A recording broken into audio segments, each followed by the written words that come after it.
Hi, this is Dr. Rajeshwar. You are watching YR Pharma Tube. This is lecture 3 on Introduction to Medicinal Chemistry, and here I talk on development of medicinal chemistry. Let's start. Most drugs were discovered rather than developed. That is why a large number of drug substances are natural products or derivatives thereof. It was also found that large number of synthetic compounds have been developed only after 1860s. During this time, salicylates such as salicin and salicylic acid were discovered in 1829 and 1838 respectively, and they were the active components of willow bark that contain analgesic activity. In 1899, Arthur Echengren acetylated salicylic acid to produce aspirin, which contained potent analgesic activity. However, the mode of action of aspirin was not established until 1971. Both the important analgesic drugs, paracetamol and phenacetin, were recognized in the same year, that is 1886. Anesthetics. Karl Koller in 1884 used cocaine locally in order to anesthetize the eye before cataract surgery. Cocaine had been previously isolated from erythroxylon coca leaves by Albert Niemann in 1860. Koller found that cocaine numbed the tongue, that is meaning to deprived from the physical sensation, simply no sensation on the tongue, and thus he discovered a local anesthetic. He quickly realized that cocaine was an effective, non-irritating anesthetic for the eye, leading to widespread use of cocaine both in Europe and the US. The structure of both cocaine and atropine was determined by Richard Willstarer in 1898. Today, cocaine is widely abused because of the developments in the chemistry to synthesize the structural analogues of cocaine such as benzocaine, procaine, tetracaine, lidocaine, etc. This was a classical example of how structural modification of a natural product led to useful therapeutic agents. Anti-epileptic drugs. Phenytoin was introduced as an anti-epileptic drug in 1938. It is most widely used anticonvulsant drug but has many side effects. To overcome the side effects of phenytoin, the barbiturates such as Veronal and phenobarbital were developed as sleeping tablets. Phenobarbital also exhibited anticonvulsant properties. Modifications of the barbituric acid molecule also led to the development of various derivatives of hydantoins. Relation between chemical structure and biological activity. In 1869, Crum Brown and Fraser published an equation which is considered to be the first general formulation of a QSAR, that is quantitative structure activity relationship. In their investigation of different alkaloids, they recognized the alkylation of basic nitrogen atoms produced significantly different biological effects of the resulting permanently charged quaternary ammonium compounds as compared to the basic amines. This was a study of relationship between chemical structure and biological activity. They demonstrated that compounds containing tertiary amine groups and quaternary amines shown different biological activity. For example, nicotine is a tertiary amine which acts as insecticide, whereas N-methyl nicotine is a quaternary amine that acts as a muscle relaxant. If we see another example, morphine being a tertiary amine acts as analgesic, whereas N-methyl morphine being a quaternary amine is a muscle relaxant. This hypothesis was disproved by the discovery of acetylcholine in 1914, which is chemically a quaternary amine and pharmacologically a natural neurotransmitter and activator of muscle contraction. This is different from the other quaternary amines as discussed in the previous slide.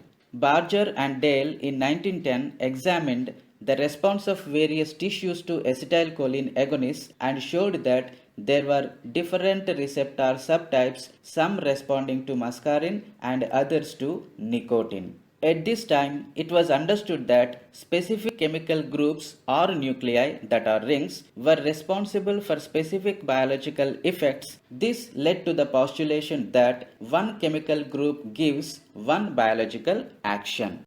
Dyes as drugs. Many dyes were found to be useful in tissue histology where selective compound staining was often observed.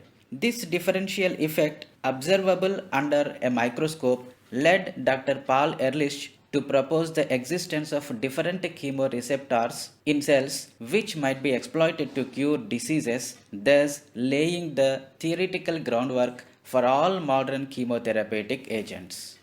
Ehrlich in 1890s postulated that certain side chains on the surfaces of cells were complementary to the dyes or a drug and suggested that the two could therefore interact with one another. This led to the examination in 1904 of dyestuffs such as trypan red for the treatment of trypanosomiasis and the development in 1907 of salvarsan for the treatment of syphilis by what turned out to be false structural analogy. Acreflavin and proflavin dyestuffs were used in the First World War for the treatment of sepsis in wounds. In 1920s, enterovioform was introduced to combat amoebic dysentery and complex dyestuff derivatives such as suramin and germanin were developed to treat trypanosomiasis, which is a sleeping sickness disease. QSAR experiments, quantitative structure activity relationship experiments. Mayer and Overton during 1899 and 1901 experimented quantitative structure activity relationship technique for the first time using a physical property, that is the partition coefficient, to biological activity, that is anesthesia. Another QSAR measurement, the chemotherapeutic index, was calculated as the ratio of the minimum curative dose to the maximum tolerated dose, that is CD50 by LD50. In 1964, Hansch published correlations between substituent effect, that is Hammett parameters, and the biological activity of some aromatic compounds.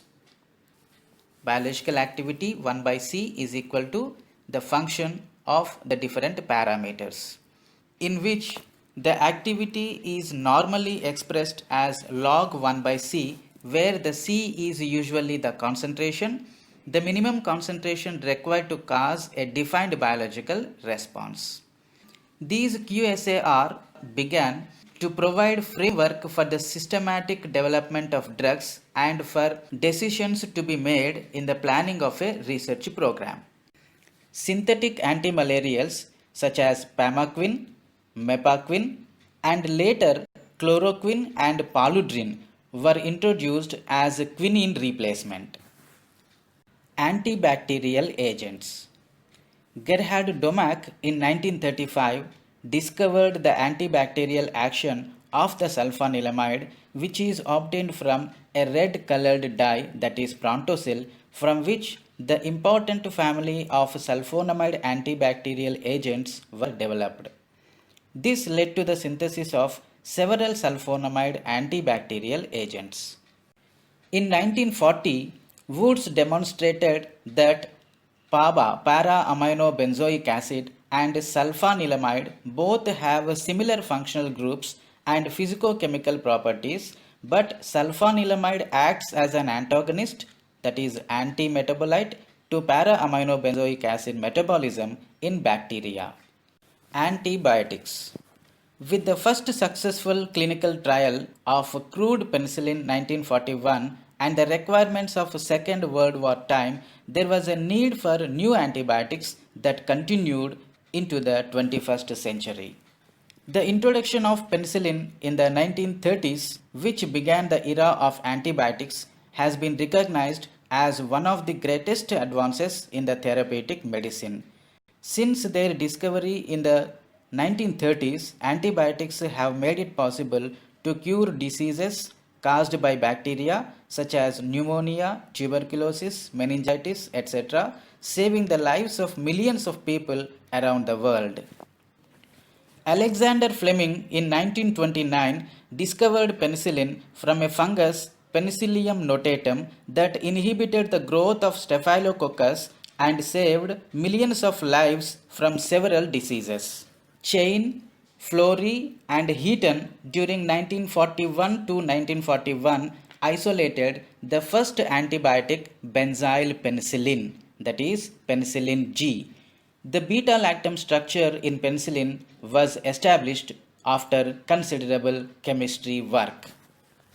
In rapid succession, deliberate searches of the metabolic products of wide variety of soil microbes led to the discovery of tyrothricin, streptomycin, chloramphenicol, chlortetracycline, neomycin, and erythromycin. These discoveries ushered in the age of the so-called miracle drugs. The discovery of antibiotics is widely considered to be one of the top 5 discoveries of the 20th century.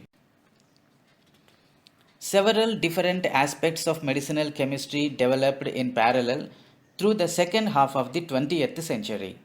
Although they did not develop independently, it is easier to follow their progression by considering them separately. The structures of the steroid hormones were established in the 1930s and 1940s. Cortisone was considered in 1949, which was found to be useful in alleviating the inflammation associated with rheumatism. A number of anti-inflammatory semi-synthetic corticosteroids such as prednisolone, betamethasone, and triamcinolone became available in late 1950s and 1960s. Most oral contraceptives which were made available early 1960s contain a synthetic estrogen, for example ethanyl estradiol, and a progestogen component. Ethanyl estradiol is the synthetic substitute for the hormonal therapy. The first oral contraceptive norethindrone was synthesized by Carl Gerasi in 1951. Ethanyl estradiol and progestogen were not available until 1959. Subsequent preparations have been developed to reduce the estrogen level. In 1985, mifepristone was introduced as an anti-progestogen agent and forms the basis of the morning after pill. NSAIDs, non-steroidal anti-inflammatory drugs. The chemical advances of 19th to 20th centuries led to the development of NSAIDs, most of which were initially organic acids but later non-acidic compounds were discovered. Long-term use of aspirin as a painkiller for arthritic conditions brought side effects such as stomach ulcers. The first NSAIDs were mefenamic acid, indomethacin, and ibuprofen were discovered in 1961, 1963, and 1969 respectively. Gastric irritation, ulcers, and bleeding is treated with the NSAIDs and is associated with the local inhibition of prostaglandin synthesis in the stomach lining. During the 1960s, the prostaglandins were used in inflammation and in the protection of stomach against ulcers. In 1971, aspirin was shown to inhibit the biosynthesis of the prostaglandins from arachidonic acid by the action of cyclooxygenase. The subsequent realization that there were several forms of COX, that is COX-1 and COX-2, provided the framework for developing selective NSAIDs that only targeted some of the multiple activities of the prostaglandins. One result was the introduction in 1999 of celecoxib and rofecoxib as selective COX-2 inhibitors. Sedative. A new and devastating form of toxicity, teratogenicity, was encountered with thalidomide around 1960. In 1954, thalidomide was introduced as a sedative, but when used by pregnant women, led to the birth of deformed infants. It is very potent teratogenic agent. It can be used safely in postmenopausal women, but strict controls are required for women of childbearing age. Antihistamines. The logical development during the 1960s of histamine antagonists for the treatment of peptic ulcers led to cimetidine in 1976 and then ranitidine in the same year. The reasoning behind this work has a major impact on the development of medicinal chemistry. Hormones. In 1901, adrenaline, that is epinephrine, was isolated from cow glands and was first hormone to be synthesized. The adrenergic receptors were divided in the alpha and beta receptors by Alquist in 1948 based on their responses to selective agonists, that is isoprenaline. The beta receptors were subsequently subdivided by Lanz, a scientist. This, together with an understanding of the metabolism of adrenaline, led to the discovery of salbutamol, which was discovered in 1967 as a selective beta 2 agonist in the treatment of asthma. The development of drugs such as propranolol and atenolol, which blocked the beta 1 receptors in cardiac muscle, was a major advance in the treatment of heart disease. Another important group of drugs, dihydropyridines, for example, nifedipine in 1967, with cardiovascular properties that were developed in the 1960s, were those that block the movement of calcium ions through ion channel receptors.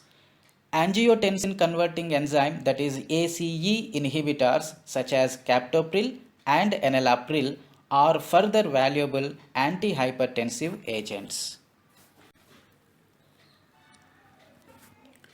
Cholesterol biosynthesis inhibitors. In 1960s, cholesterol biosynthesis inhibitors were extensively studied as evidence grew that high blood cholesterol content were linked to heart disease. The first cholesterol lowering agent, triparanol, was introduced into clinical use in 1959. Several drugs including triparanol, clofebrate and clofebrate derivatives were discovered in 1960s but were withdrawn from the market because of their poor potency and serious side effects. At the end of the 1980s, statins showed dramatic activity in lowering cholesterol with very few side effects. This led to the statins development. Medicinal chemistry has revolutionized the treatment of mental disease by the second half of the 20th century.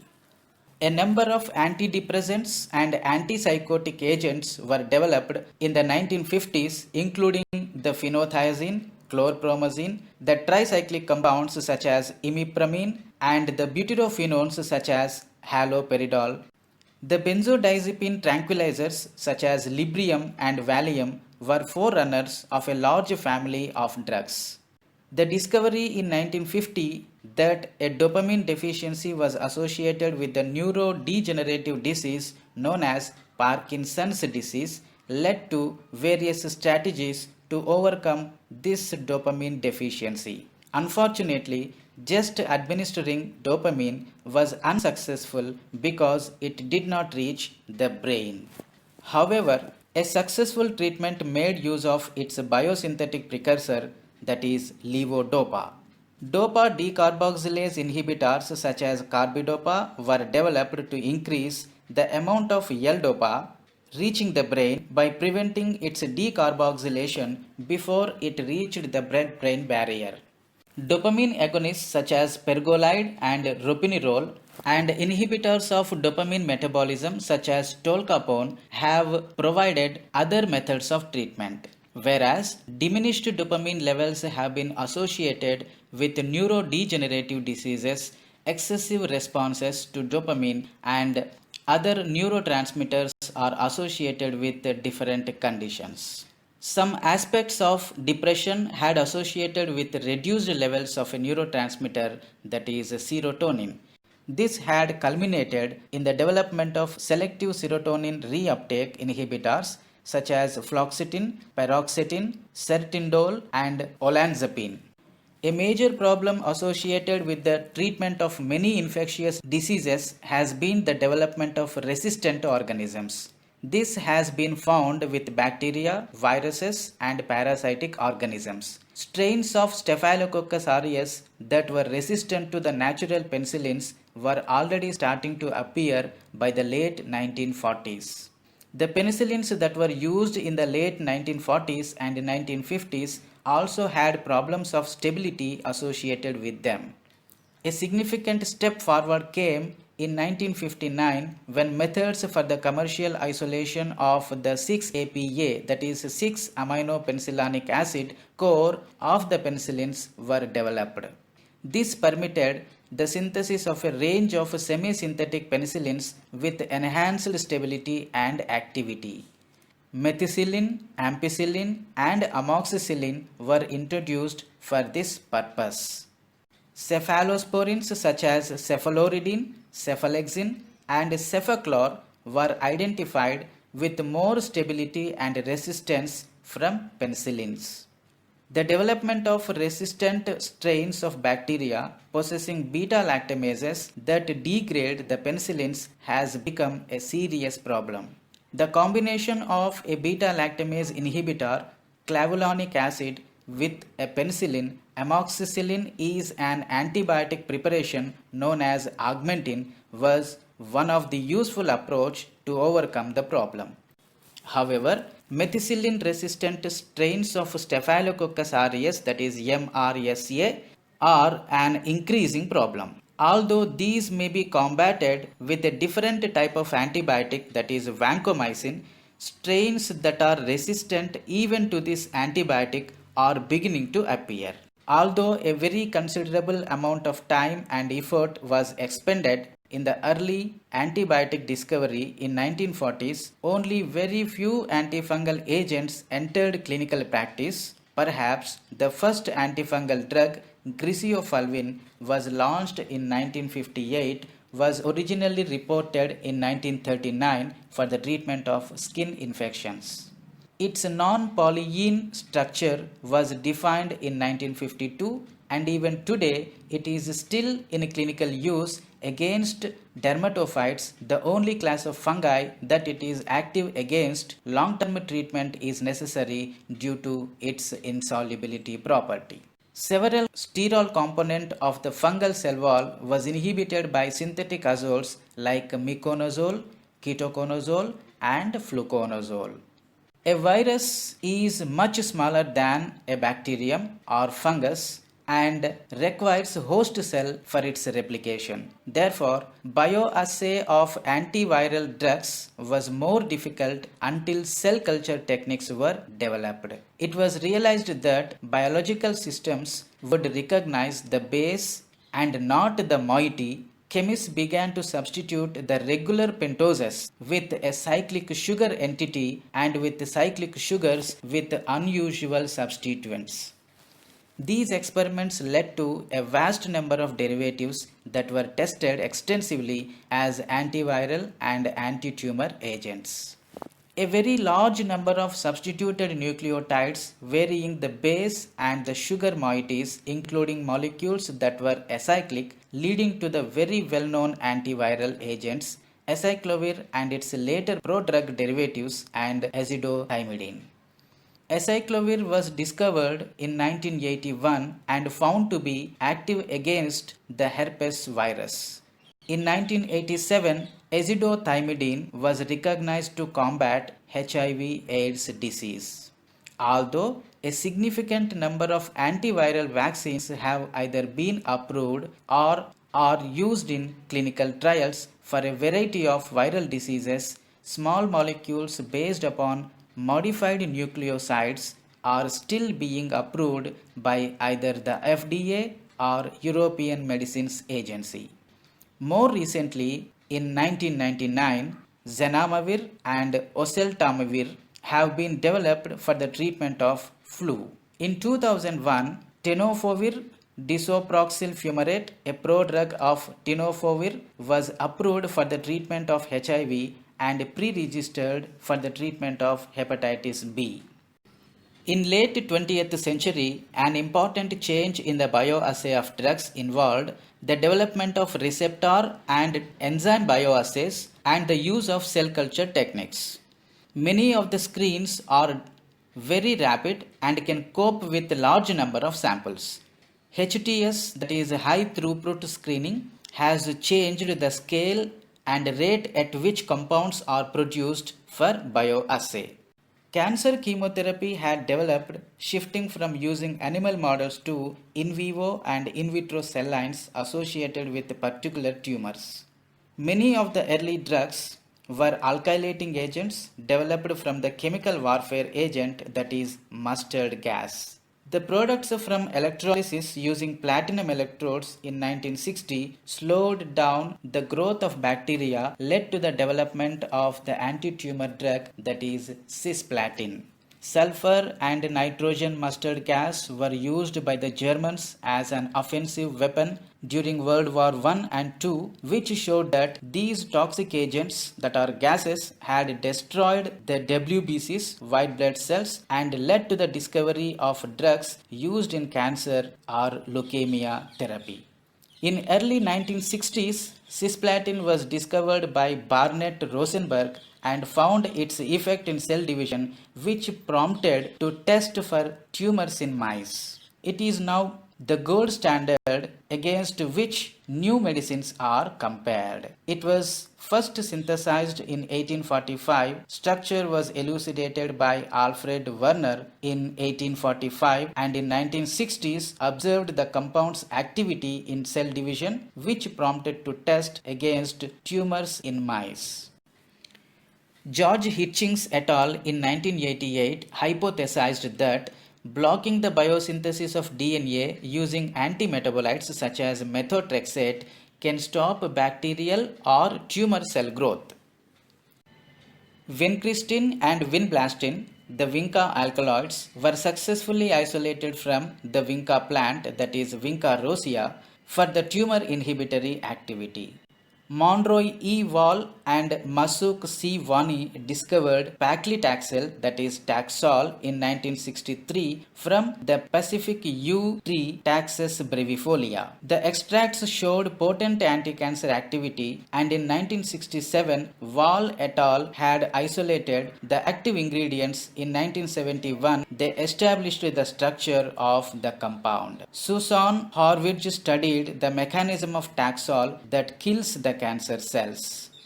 Breast cancers were recognized to be estrogen dependent, that led to the development of compounds that target the estrogen receptor, that is tamoxifen, or inhibit estrogen biosynthesis using the drugs forestane and anastrozole. In recent times, monoclonal antibodies such as Herceptin, recognized to target particular cancer cells and prevented them developing, is a very important advance. Imatinib is a type of cancer growth blocker called a tyrosine kinase inhibitor. It was discovered in late 1990s by Nicholas Linden through the combined use of HTS, that is high throughput screening, and medicinal chemistry, which resulted in the successful treatment of certain types of leukemia and gastrointestinal stromal tumors. By the close of the 20th century, it was recognized that the genetic differences associated not only with specific diseases but also with the susceptibility to disease is likely to lead to significant new treatments and refinements of older treatments. While many of these may involve the surgical introduction of particular cells, their ultimate success will remain medicinal chemistry input. The diagnostic tests for many of these conditions also requires the skills of the medicinal chemist. These are the sources of my lectures from 1 to 3 on Introduction to Medicinal Chemistry. With this, we end up the topic of Introduction to Medicinal Chemistry. In these 3 lectures, we have learnt the important terms and definitions of medicinal chemistry, the various steps and objectives of medicinal chemistry, the history, and finally, development of medicinal chemistry. Stay tuned and subscribe to my channel for my upcoming lectures. Thank you for watching this video.